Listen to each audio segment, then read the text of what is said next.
Year 70 AD. You're a Roman commander under Titus. In front of you stands Jerusalem. It's a holy city with massive walls, towering defenses, and men ready to die behind them. 3 layers of walls, each stronger than the last. Towers climbing more than 130 feet. Steep valleys guarding every approach. And inside, over 20,000 rebels waiting. So, here's the question. How would you take it? Welcome to Heroic History, your daily 30 minutes of history, a place to stop by every day. Because there's always another story, another battle, another turning point you shouldn't miss. We're on a march to 50,000 subscribers, and with your support, we'll get there. So hit that button and join us. Today, in this episode, we revealed the weapon Rome called its deadliest machine, how it worked, how it battered Jerusalem's defenses, and how it shaped one of the bloodiest sieges in the ancient world. Let's begin. Let's roll the clock back and really set the stage. The conflict we called the First Jewish-Roman War, or simply the Great Revolt, began in 66 AD and would rage for years. It was the product of long-building resentment, heavy taxation, cultural clashes, and Roman misrule. The immediate spark came under the Roman governor Gessius Florus. Florus had a reputation for corruption, and when he plundered the temple treasury in Jerusalem, things exploded. For one infamous episode, he seized 17 talents of sacred silver under the excuse of collecting unpaid taxes.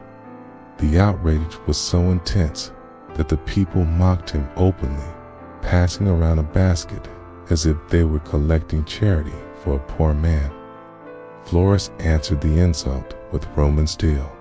His soldiers arrested Jewish leaders, had them scourged, and crucified men of rank right outside the city. This cruelty pushed Jerusalem into full-blown rebellion. What started in Jerusalem quickly spread. Cities across Judea rose up. In Caesarea, long-simmering tensions between Jews and Greeks broke into open violence. Greeks aligned with the Romans, while Jews struck back. Roman citizens and local collaborators became immediate targets. For a time, the rebels seemed unstoppable. The province was slipping entirely out of Roman hands. Rome couldn't let that stand. In 67 AD, Emperor Nero dispatched one of his most reliable generals, Vespasian, to put down the uprising. Vespasian didn't come lightly armed. He marched with the 5th, 10th, and 15th legions, later reinforced by his son Titus, leading the 15th. Altogether, Rome committed tens of thousands of troops, auxiliaries, and allied forces, a massive hammer meant to crush Judea. Vespasian followed the Roman formula. Don't strike the heart first, weaken the body. He moved methodically through Galilee and Samaria, cutting down the rebellion piece by piece. At Jotapata, the rebels fought fiercely, but were overwhelmed after a brutal siege. Tarichaea fell soon after, followed by Gamla in the Golan Heights. Each conquest broke Jewish resistance in the north, driving survivors south toward Jerusalem. By the time Nero's death in 68 AD threw Rome into civil war, Judea had already been bled. When Vespasian became emperor in 69 AD, he left a final blow to his son Titus. By then, Jerusalem had become the last refuge of the rebellion. Refugees from the countryside had flooded inside its walls, swelling the population to hundreds of thousands. But instead of unity, Jerusalem seethed with division. Rival factions, John of Giscala, Simon bar Giora, and the zealots fought bitterly within the city, even burning each other's food supplies in acts of desperation. For the Romans, however, Jerusalem was more than a military objective. It was the spiritual and cultural heart of Judea, the Second Temple, rebuilt after the Babylonian exile and magnificently expanded under Herod the Great, stood at the city's center. For Jews across the ancient world, the temple was not just a place of worship, but the living symbol of God's covenant with his people. To control the temple was to control Jewish identity itself. Josephus, the Jewish historian who defected to the Romans, emphasizes that Jerusalem represented the nerve center of the revolt. Political leadership, priestly authority, and revolutionary command were all concentrated there. To the rebels, the city embodied hope and divine protection. To Rome, its fall would mean not only the collapse of organized resistance, but also a decisive statement of imperial supremacy. Strategically, once Jerusalem was taken, the rest of Judea would inevitably collapse. Symbolically, the destruction of the temple would send a clear message. No local god, no sacred shrine, no national tradition could stand against the might of Rome. Let's walk through Jerusalem's defenses as they stood in the spring of 70 AD, just before the Romans began their assault. Picture the city resting on two opposing hills. On one side, the upper city or citadel, and on the other, the lower city called Acra. Between them ran a valley, steep and basically impassable, like a moat formed naturally. Josephus writes that the first thing that would strike you was in just the sheer size of the city. It was the walls. Jerusalem wasn't defended by a single barrier, but by three massive rings of fortification, each one tougher than the last. To the Romans, who prided themselves on engineering and siegecraft, this was no ordinary task. They weren't just facing stone and mortars. They were staring at centuries of construction meant to make the city untouchable. The outermost line of defense was the third wall, begun by King Herod Agrippa around 41 to 44 AD to protect the northern suburb of Ballista. Though unfinished when he died, it was later completed by the rebels at the outbreak of the revolt. This wall wrapped around the northern quarter and extended protection to new suburbs that had grown outside the older defenses. Its towers soared to over 130 feet. Josephus mentions the Tower of Cephinus in particular, which dominated the landscape and gave defenders a view all the way to the Dead Sea.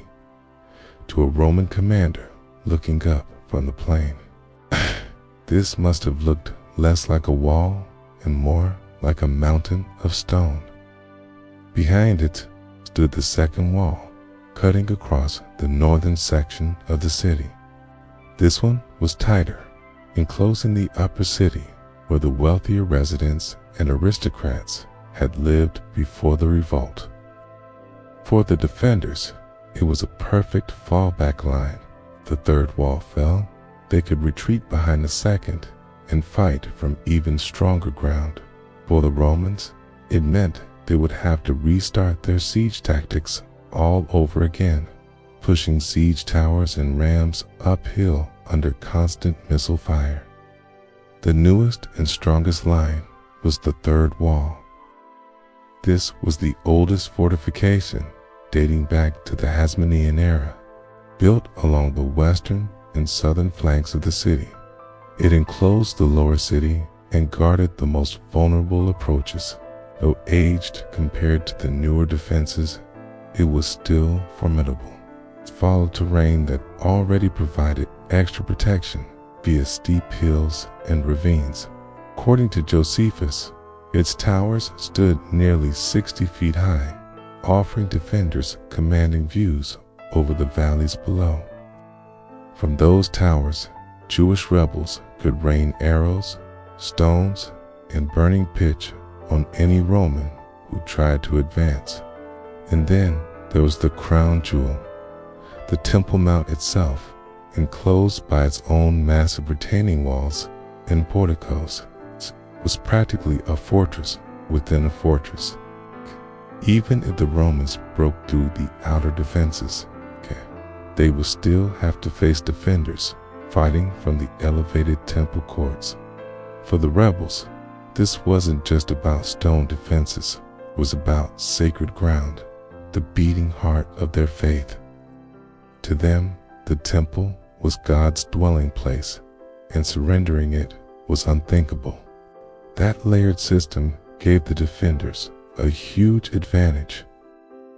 From high walls and steep valleys, they had perfect firing positions.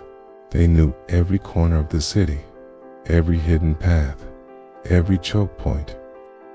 The Romans could bring siege engines and discipline, but every step forward meant entering a killing ground designed by both nature and centuries of construction.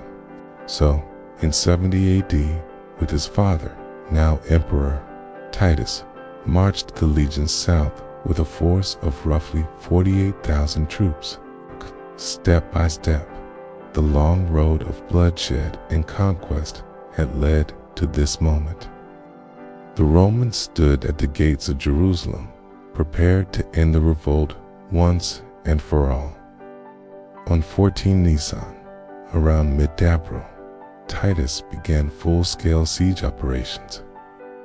By this time, Roman siege doctrine was already a well-honed science. They rarely relied on reckless assaults. Instead, they followed a patient system built on discipline and engineering. The first step was encirclement. A city under siege had to be cut off from all help. So Roman legions built lines of circumvallation ditches, walls, and palisades stretching for miles to make sure no one escaped and no food or reinforcements got in. That alone tells us how efficient Roman engineering was. The goal was starvation. Plus, he allowed pilgrims into the city but blocked their exit, swelling the population and maximizing stress on food stores. Josephus, who witnessed the siege, wrote that Titus ordered a wall nearly 5 miles long thrown up around Jerusalem, completed in just 3 days. Once the enemy was trapped, the next stage was to move in closer with earthworks. Roman engineers were second to none, and they began piling up huge embankments of dirt and stone, slowly building ramps that rose to the height of Jerusalem's outer defenses. These ramps were back-breaking work, but they allowed siege towers and rams to be brought up level with the walls. Once in position, towering wooden machines, bristling with shields and wet hides, called vinia or plute, built from wicker and rawhide designed to resist fire, were rolled forward. From their tops, archers and artillery crews rained down arrows, bolts, and stones, keeping defenders pinned while the rams went to work on the gates and walls. Rams were the blunt instruments of Roman sieges, hung on chains inside protective sheds called tortoises. These great beams, capped with iron, smashed again and again into stonework until it cracked. Siege towers played a dual role. They offered elevated platforms for troops to storm walls and served as artillery bases to suppress defenders. Built with wood, protective cladding, and multiple levels, they were highly functional machines for wall assaults. Its defenses were layered, formidable, and manned by defenders who fought with extraordinary zeal. According to Josephus, the city's garrison was fierce and resourceful. They set Roman siege engines ablaze, undermined assault ramps, and launched desperate sorties against the legions. Every Roman advance was paid for in blood. To throw legion after legion directly at those walls would have been nothing short of suicidal. Titus understood that brute force alone could not break this city. Speed had to be balanced with caution, and strategy had to replace recklessness. This is where Rome's artillery, the torsion-powered Ballisti, became crucial. Unlike simple battering rams or siege towers, which demanded close contact and were constantly threatened by fire, the Ballista gave the Romans reach. These giant torsion-powered engines weren't just scattered randomly. The Romans deliberately placed them on raised platforms around the city. From these vantage points, they could command long stretches of the walls, making it almost impossible for the defenders to move without being targeted. From behind their own lines, they could hurl devastation onto the ramparts. Heavy stones smashed battlements and parapets, tearing apart the very structures that shielded Jerusalem's defenders. At the same time, iron-tipped bolts screamed across the sky, piercing through shields and armor, cutting down men on the walls before they could retaliate. Titus didn't march blindly toward Jerusalem. He knew this was the final showdown of the revolt, and every move mattered. Titus claims that no fewer than 600,000 people were trapped inside the city during the siege. Men and women alike took up arms, with both sexes showing equal resolve, preferring death over expulsion from their homeland. Josephus, always inclined to larger numbers, gives an even higher figure, nearly 1 million. Most modern historians reject those as exaggerations, but the core truth is clear. Jerusalem was packed. Pilgrims who had journeyed from across the Jewish diaspora to celebrate Passover found themselves suddenly cut off when the Romans advanced. On top of that, refugees had poured in from Judea, Galilee, and Idumea, swelling the population further. Food was already scarce before the siege even began. Inside the walls, the situation was chaotic. The city wasn't defended by one single unified force, but by bitterly divided factions. John of Giscala and Simon Bar-Jawara were locked in a struggle for control, even destroying each other's food reserves in a kind of civil war within the walls.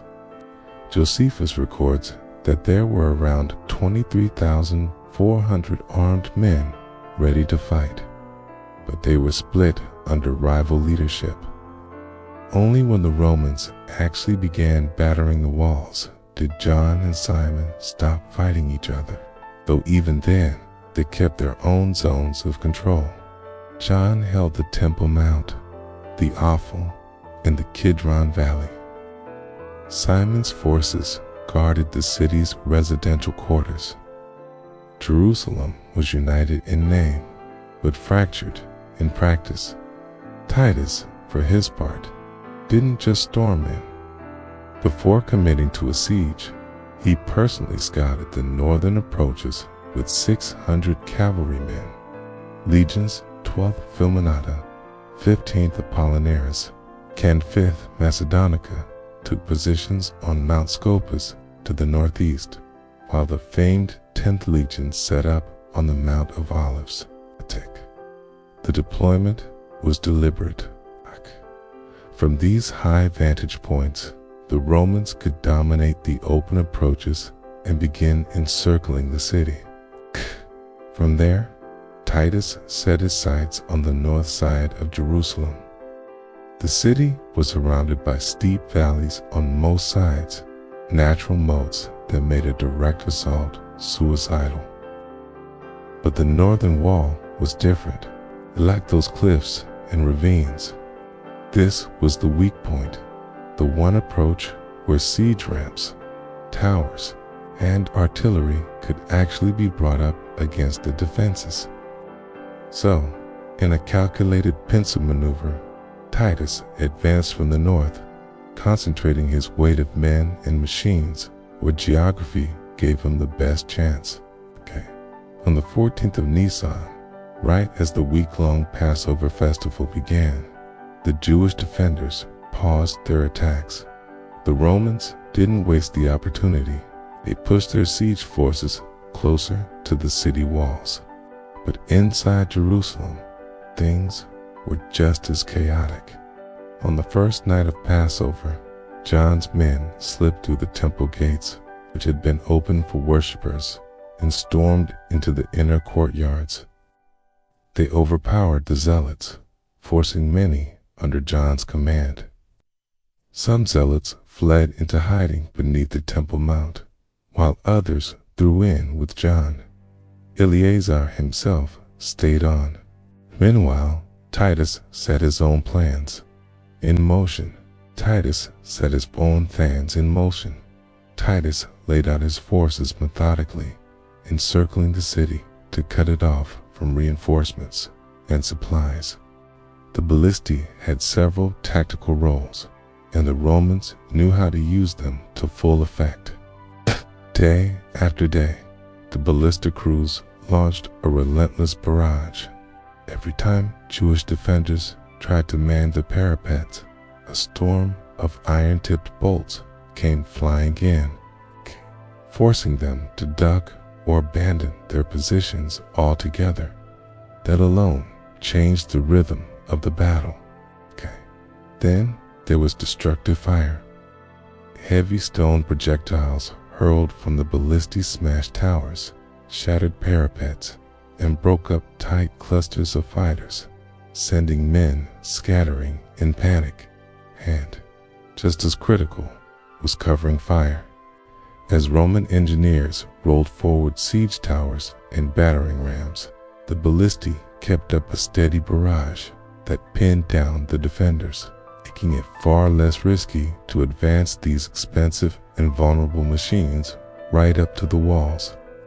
The Jewish historian Josephus, who was actually there during the siege, left a vivid record of what this looked like. Hot describes ballista stones so large that they could crush men instantly, and bolts flying with such force that they sometimes impaled 2 or 3 men at once before finally coming to rest. According to him, the defenders even posted watchmen to call out warnings whenever they saw a stone in flight. These projectiles were said to be visible from a distance because of their sheer size and the way they turned in the air. Imagine the kind of fear that created, knowing that even if you stayed behind the walls, death could come tearing through the air at any moment. Despite all this, the Jews didn't simply give up. Internal fighting flared up again, with John focusing on holding the temple complex and Simon fighting on 2 fronts, even disrupting Roman siege works. Eventually, the 2 factions struck a truce, but by then the Romans had completed their own preparations. Jewish forces launched a bold counterattack, at first pushing the Romans back, but Roman cavalry turned the tide. In the fighting, Idumean leader John ben Suses was killed, and Josephus records the first crucifixions of the siege. After 15 days of failed attempts to burn Roman siege engines, the Romans made their breakthrough.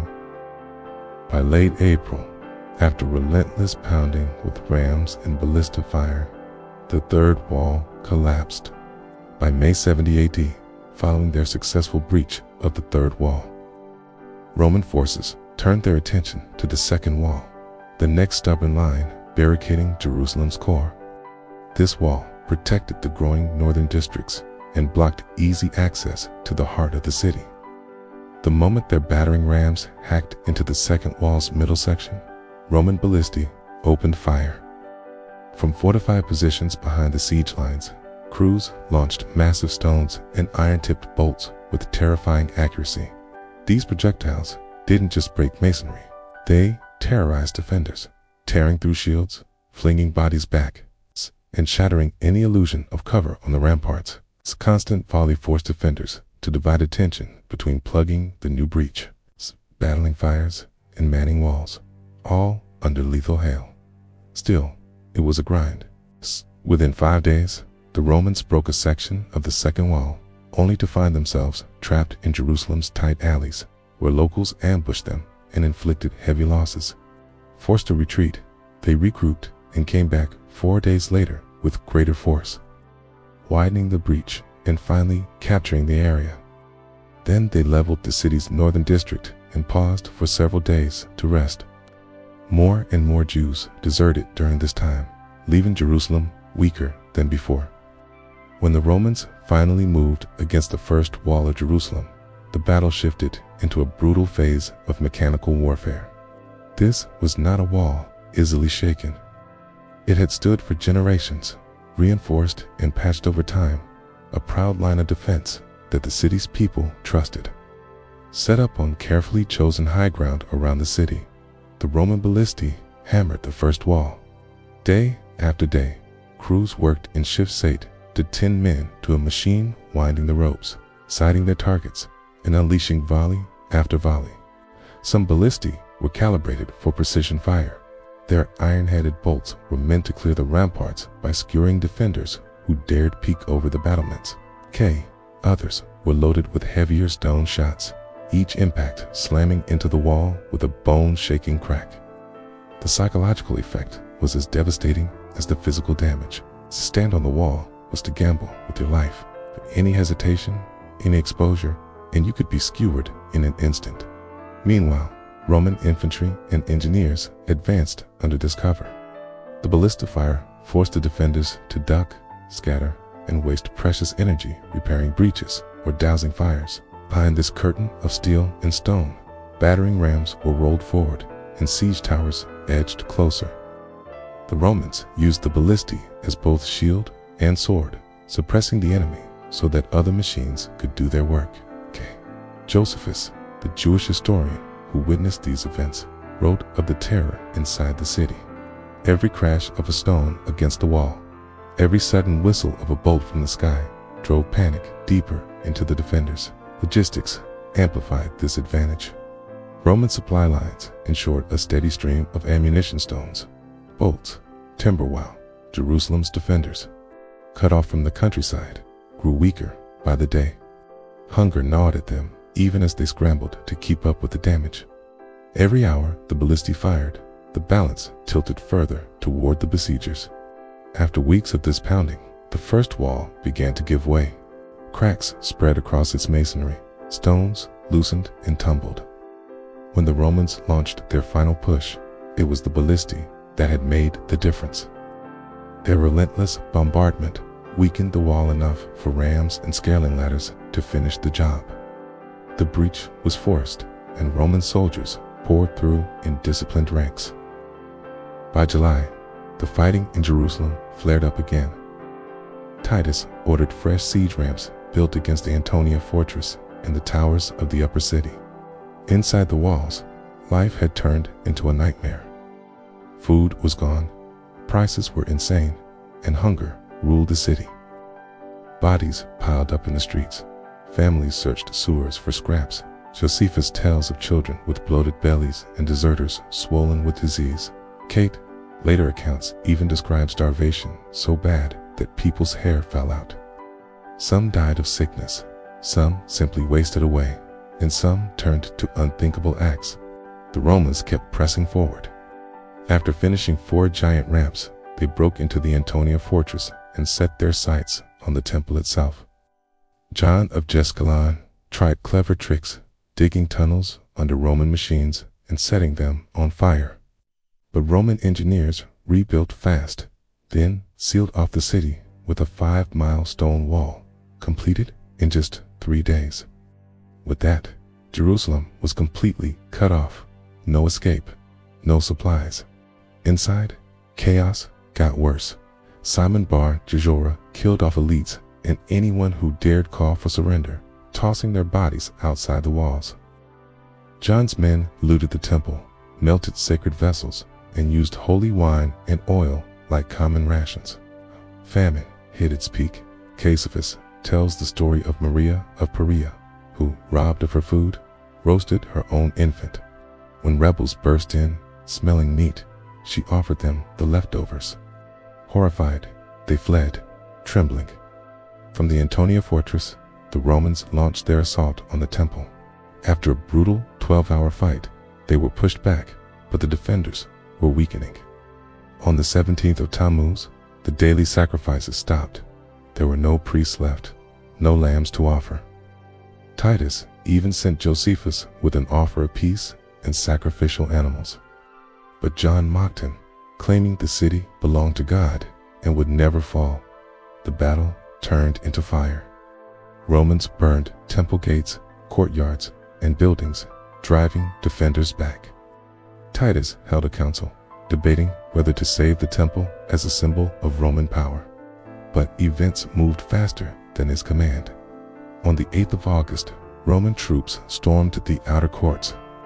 2 days later, on the 10th of August, a soldier hurled a burning stick into a chamber, and flames spread out of control. As the temple burned, defenders fought harder than ever. Priests kept performing rituals until they were cut down. Some leaped into the fire themselves. Cassius Dio wrote that the Jews fought as if it was an honor to die there. Thousands threw themselves onto Roman swords or into the blaze. 6,000, many women and children, crowded into a colonnade, only for the Romans to torch it, burning them alive. Soldiers looted treasures, raised their standards inside the temple, and offered sacrifices to Rome's gods. The haul of gold and silver was so massive, it cut the value of gold in Syria in half. The temple gone, Titus offered the rebels one last chance. They asked for safe passage with their families. He refused. The next day, the lower city was in flames. Archives, palaces, neighborhoods, all gone. Rebels pulled back to Herod's palace in the upper city, plundering what was left. A per city held out for only a short time. Roman siege ramps went up, and within 18 days, the walls came crashing down. On the 7th of Elul, resistance collapsed. Romans poured through the streets, killing anyone in sight. Families were found starved to death in their homes. Others were cut down where they stood. By nightfall, the killing slowed, but by morning, Jerusalem was burning from one end to the other. By early September, it was finished. Jerusalem was destroyed. Titus ordered the city leveled every street, every wall, every house, except for 3 massive towers of Herod's palace in a short stretch of the western wall. Those ruins were left standing as a grim reminder. Even the strongest defenses had fallen to Rome. Josephus, who saw it with his own eyes, said the destruction was so complete that former residents wouldn't recognize their own city, and strangers might not even believe people had ever lived there. Archaeology confirms his words. Toppled stones from the Temple Mount lying in the streets, collapsed homes, thick layers of ash, even melted glass from the fires. It was the physical mark of Jerusalem's end, brought down by Rome's siege machines, fire, and unstoppable power.